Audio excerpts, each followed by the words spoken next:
Hello everyone, आप सबका supremum classes में स्वागत है। मेरा नाम शशि भूषण है और आज मेरे साथ है पवन हेमराज, जिनका आईआईटी जैम मैथमेटिकल स्टैटिस्टिक्स में ऑल इंडिया रैंक 14 है। तो सबसे पहले हेमराज, आपको बहुत बहुत बधाई हो। Thank you sir. कैसा फील हो रहा है? बहुत अच्छा फील हो रहा है सर। आपको इतना रैंक की उम्मीद थी जैसा स्कोर आया था? नहीं सर, मुझे 100 से ऊपर लग रहा था सर। अच्छा, वो 2024 की तरह आप कंपेयर कर रहे थे, राइट? Yes sir. हाँ, क्योंकि उस समय 14 मार्क्स 18, सॉरी 14 रैंक जो है ना, वो 79.67 मार्क्स पर आया था। यही के स्टूडेंट थे, डेवप से दीपशिखा कुछ करके है, तो उसका रैंक आया था। तो उसके तो कंपेयर में तो बहुत डिफरेंस था। और क्योंकि 2024 का पेपर इजी था, ये भी देखना है। और हम्म। तो 2020 जो 5 का पेपर है, कंपेरेटिवली 2023 से भी थोड़ा सा डिफिकल्ट था, माने बच्चों के पॉइंट ऑफ व्यू से, स्टूडेंट्स के पॉइंट ऑफ व्यू से। तो ये तो रिलेटिव चीजें होती है। Yes sir. हाँ, तो ये तो चीजें रिलेटिव होती है ना, तो कोई फिर भी बच्चे पैनिक करते हैं, पीछे से कंपेयर करते हैं कि हाँ क्या होगा क्या नहीं होगा।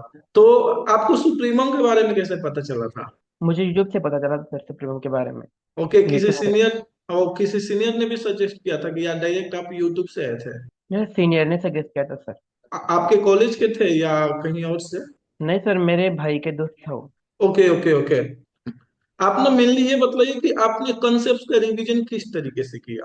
सर एक्चुअली मैंने फंडामेंटल बुक यूज किया था सर। मैंने कौन सा क्लास में सर, मैं एक्चुअली आपकी तरफ टेस्ट सीरीज ज्वाइन की थी सर। तो मैंने बाकी ना जो सिलेबस है अपने आप किया था सर। मैं फंडामेंटल बुक के कॉन्सेप्ट से पढ़ता था सर, फिर आपके टेस्ट देता था सर। ओके, तो आप टेस्ट को किस तरीके से देते थे? सर मैं 60 क्वेश्चन सॉल्व करने के लिए नहीं जाता था। मैं ज्यादा से ज्यादा 45 to 40 क्वेश्चन सॉल्व करता था सर, जो मुझे इजी लगते थे वो। जो कंसेप्ट मैंने पढ़े। एक्चुअली मेरा 100% सिलेबस कंप्लीट नहीं था सर। तो मैं 40 to 45 क्वेश्चन सॉल्व करता था सर। ज्यादा नहीं सॉल्व करता था।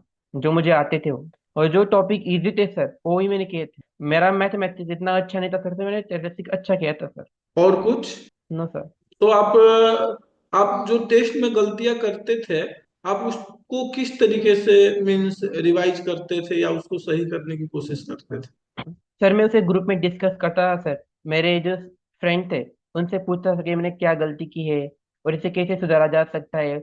इसे मैं अच्छी तरह से कैसे कर सकता हूँ। तो जो 2026 के लिए प्रिपरेशन कर रहे हैं, आप उनको अपने तरफ से क्या टिप्स देना चाहते हैं? मैं उनको सर 10 या 12 घंटे पढ़ाई मत करो, 5 या 7 घंटे पढ़ाई करो, लेकिन फोकस से करो सर। और आप क्लास के जो क्वेश्चन है उन्हें 2 या 3 बार सॉल्व करो अच्छे से, प्रैक्टिस से। अगर आपकी क्लास लगाई होगी तो। और ये प्रीवियस ईयर के बारे में आपका क्या व्यू है? सर प्रीवियस ईयर क्वेश्चन से हमें आइडिया मिलती है कि क्वेश्चन क्वेश्चन आ सकते हैं। तो मोर देन 30 क्वेश्चन हम सॉल्व करते हैं सर, प्रीवियस क्वेश्चन जब हमने किए हुए हैं सर। अगर 2000 टू 2005 से 2010 टू 5 तक अगर हम अच्छे से क्वेश्चन 2 या 3 बार कर लेंगे सर, तो मिनिमम 25 क्वेश्चन हम इजीली सॉल्व कर सकते हैं सर। तो आपके अकॉर्डिंग प्रीवियस ईयर को कितने टाइम्स करना चाहिए? 2 या 3 बार सर। और ओके, ज्यादा और हो सकता है तो ज्यादा भी। ओके, तो नॉन प्रीवियस ईयर और प्रीवियस ईयर में आप किसको ज्यादा वेटेज देना चाहते हैं, या दोनों को समान वेटेज देना चाहते 50-50। हैं? 50-50, ओके। तो यस सर। जो भी नॉन प्रीवियस ईयर के क्वेश्चंस है, जैसे कि आपको टेस्ट में मिलते थे, प्रैक्टिस से डीपीपी वगैरह में मिलता है, जो ग्रुप में डिस्कशन होता है, या बुक्स में जो क्वेश्चंस मिलता है, तो दोनों में कुछ डिफरेंस रहता है कि मीन्स दोनों एक समान रहते हैं? कंसेप्ट तो बेशक वही रहता सर है। Yes sir. सर आपके क्वेश्चन थोड़े घुमा फिरा के आते हैं सर। और जैम अभी वैसे ही क्वेश्चन पूछ रही है घुमा फिरा के।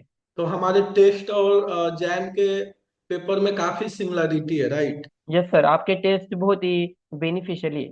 ओके, तो ये और हमें बताइए। आइडिया मिल जाती है।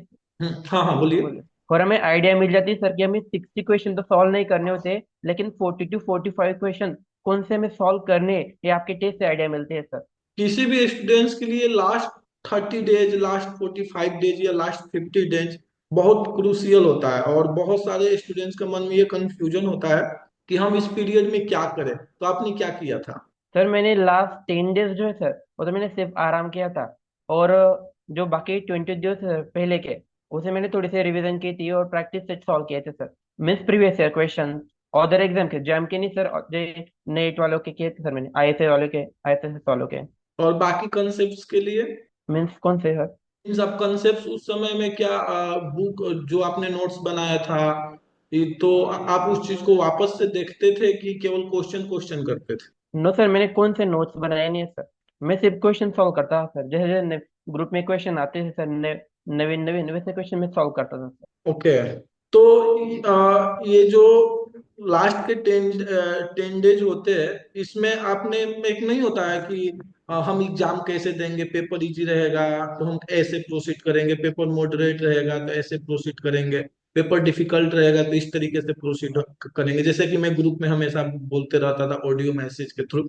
तो आप उस चीज को कैसे देखते थे? सर मुझे पहले पता नहीं था सर कि क्वेश्चन पेपर डिफिकल्ट आएगा या मॉडरेट आएगा, लेकिन मुझे पता है सर, क्वेश्चन डिफिकल्ट आएगा तो सबके लिए आएगा, और इजी आएगा तो सबके लिए आने वाला है। लेकिन मैंने फिर भी प्लान बनाया था सर, क्वेश्चन पेपर अगर मॉडरेट आएगा सर, मॉडरेट और इजी, तो मैं एज पॉसिबल जितने क्वेश्चन सॉल्व होंगे उतने सॉल्व करूंगा।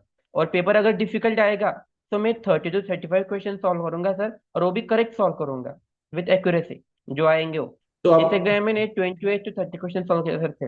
कितना? 30 to 35 क्वेश्चन सॉल्व किए थे मैंने। ओके, तो उसमें एक्यूरेसी आपकी अच्छी रही है ना?